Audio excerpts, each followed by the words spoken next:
New Zealand student nurses could soon be paid for hospital placements while studying. It comes as Newstalk ZB can reveal there are more people picking up a nursing textbook than at any time in the last decade.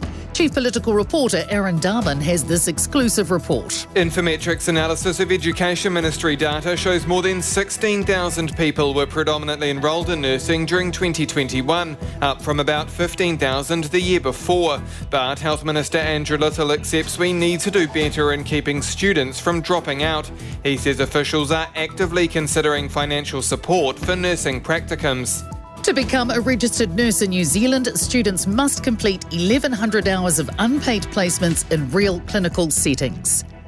The Prime Minister's wrapped up the first leg of her East Asia tour.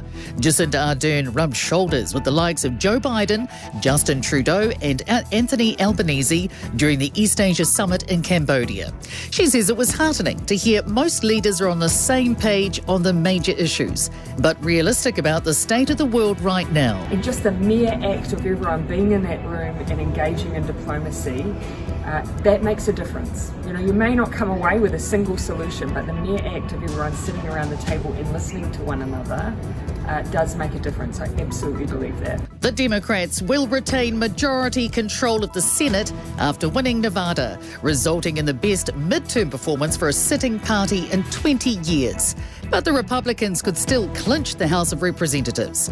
A political scientist says it's shocking the Republicans haven't done better as there's high inflation and an unpopular Democrat president.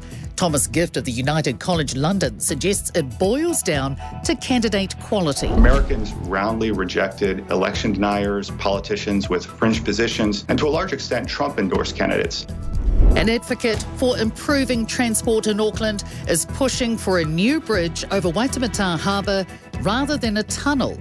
Waka Kotahi's consulting with residents on their preference for a new crossing to supplement the ageing Harbour Bridge. The government will settle on an option by mid-next year and plans to break ground on the project by the end of the decade.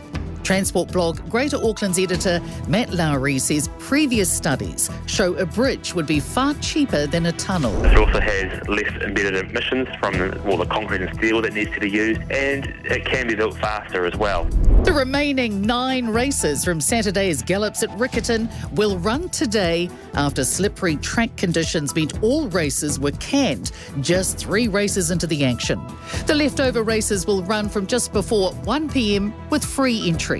Riccarton Park Racecourse Chief Executive Tim Mills says it's soul-destroying having the end of Cup and Show Week cut short. Just a dreadful conclusion of this year's, but we have to keep the chin up and bat forward and look to next year for Cup Week. Thanks for checking out our YouTube channel to stay up to date with all the latest news from the New Zealand Herald. Click the subscribe button below or check out one of the videos here and head over to nzherald.co.nz for more details on these stories and more.